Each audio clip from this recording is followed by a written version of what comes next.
And the same thing with energy. Of course, if we look at this slide, you can see only cars.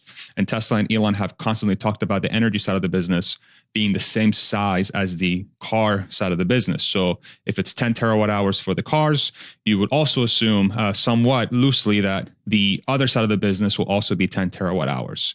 And if that's the case, then you just add 10 plus 10. It implies 20 terawatt hours of battery production required to get to some point where vehicles can be transferred over to be, fully electric and renewable, using renewable energies, solar, whatever else you want to use. Plus the same thing on the battery front. This number is about a factor of 10 less than some of the latest numbers Elon has shared, talking about 200 terawatt hours. But let's use this 20 terawatt hour number for now, just to kind of help us understand just how big of an implication this investor day could have as far as Tesla's growth goes. Let's assume Tesla captures 10% of that 20 terawatt hour goal in whatever time frame. That implies 2 terawatt hours, right? 20 times 10% is 2. And Tesla's 2022 earnings report under the operations, this was the second slide, I believe. Tesla announced 6.5 gigawatt hours of energy storage deployed in 2022, and the record vehicle deliveries of 1.31 million.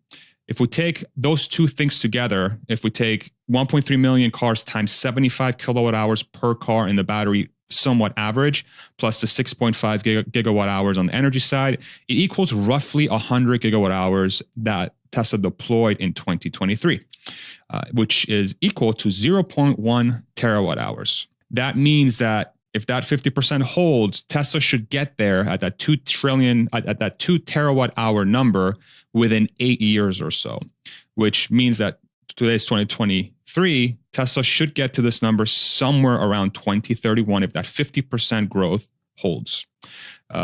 Just to frame it as far as what this could mean from Tesla's valuation, it's not financial advice, but I really want to put in picture just how big these numbers are, okay? Doesn't mean anything. I just want to really frame how big these numbers are.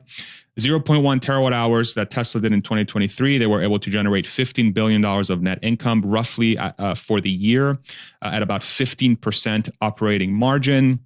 To get to 2 terawatt hours, if they held that same 15% operating margin, that would mean about $320 billion of net income, roughly, using that sort of number and extrapolating that into the future. And if you put a 20 times multiple, which is about average for companies that are at scale but are still growing their profits and revenues at a healthy level, this means a 6.4 trillion dollar market cap, which would equal to about $2,000 a share. Again, so that's a 10x. These two things, I think, the Gen 3 platform, which is this robo-taxi compact car, or 4680 production, which is really Tesla's in-house battery, these are going to be the stars, I believe. 80% of the conversation is probably going to be centered around how do we get these two things to an insane level so that we can truly put a dent into moving the world to a sustainable future,